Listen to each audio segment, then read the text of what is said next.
Hello and welcome to the first episode of Reels versus Real. We're going to be looking at a series of biopic movies and seeing the accuracies and inaccuracies in each of the movies. So, how this series is going to work is we're going to break each episode into three sections. The first section will be a recap of the movie. So, we'll go through different plot points of the movie, what happens, and just get everyone caught up to speed.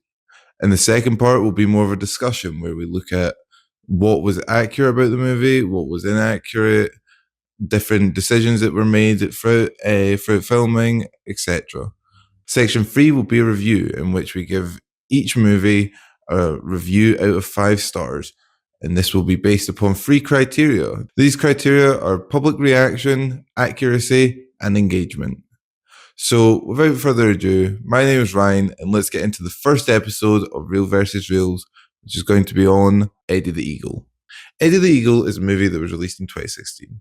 It is about a man who, through sheer determination, made his way to the Olympics to fulfill his lifelong dream. So let's get into it.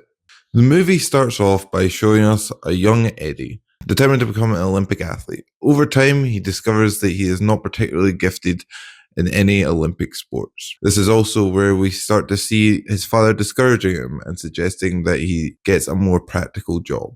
Eddie then discovers the Winter Olympics and decides this may be his best opportunity due to Britain's low amount of competitors. While he tries his best to qualify, he is not picked for the team. Eddie then discovers that Britain has no ski jumpers qualifying for the Olympics and decides that this is his best opportunity because he would only have to reach the minimum requirements to qualify. Eddie takes off to Germany in his father's van to start training.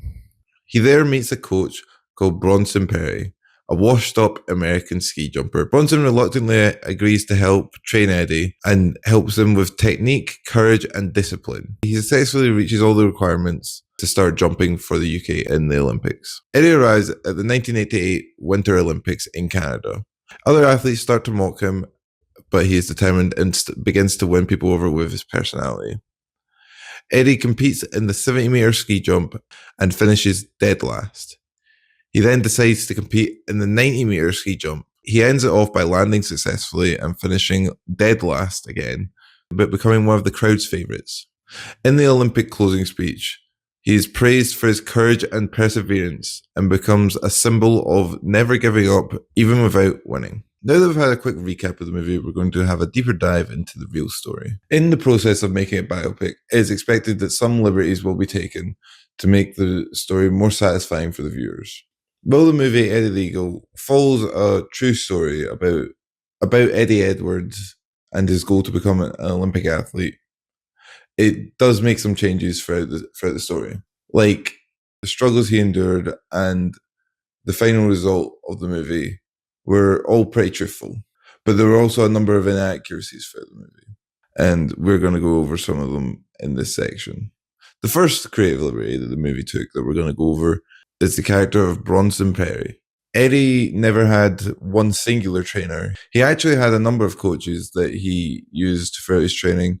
This is due to his financial limitations. In an interview with the real Eddie Edwards in promotion for the movie, Eddie explains that the character is actually an embodiment of all of his coaches that helped him along the way through his training progress.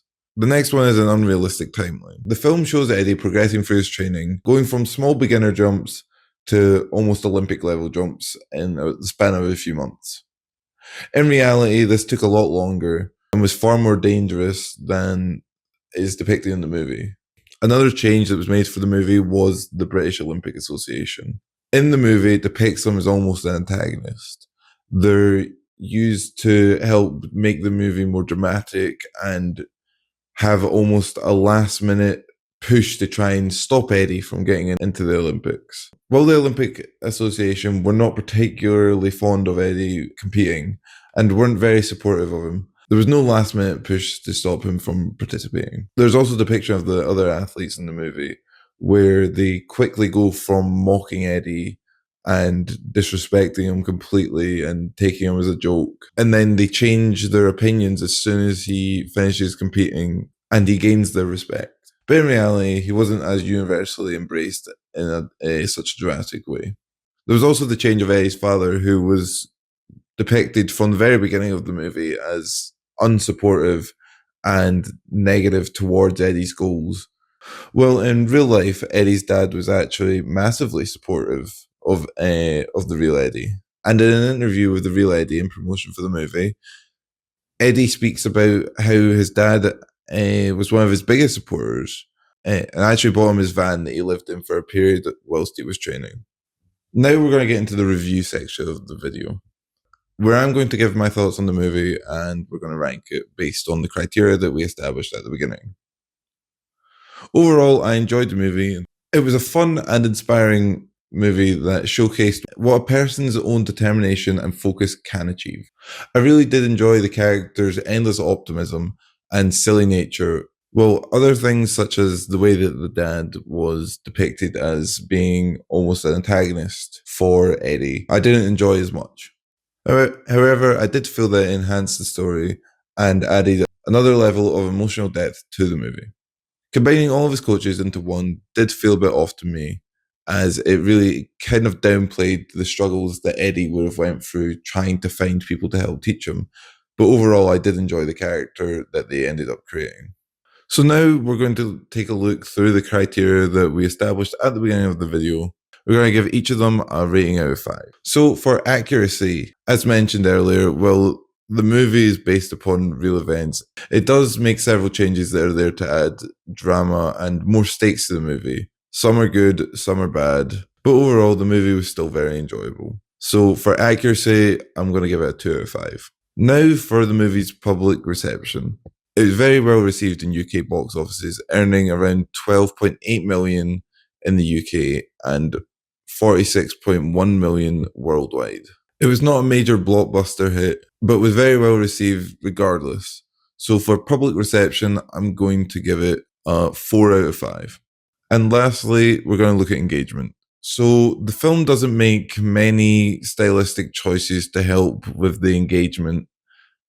They really does a good job at capturing the time period that the movie was set in. As mentioned before, the movie did change a number of things, and the goofy and optimistic personality that was given to Eddie really does make the characters seem more relatable and engaging. So for the movie's engagement, I'm going to give it a 3 out of 5 score. So all in all, Eddie the Eagle is a very fun, very inspiring movie, and would highly recommend giving it a watch. And for the final score of the movie, I'm going to give it a 3.5 out of 5. The movie is a very fun, very inspiring watch, and would highly recommend checking it out whenever you get the chance. Well, in this video, I have spoke about how some of the changes I didn't quite enjoy and how things were inaccurate. It does add to the movie that the real life Eddie Edwards thinks that the movie does truly depict his story in the best way possible. So that's going to be the end of our first episode. The next episode, we're going to be looking at Oppenheimer. So that's where we're going to end off the video. Thanks for watching and goodbye.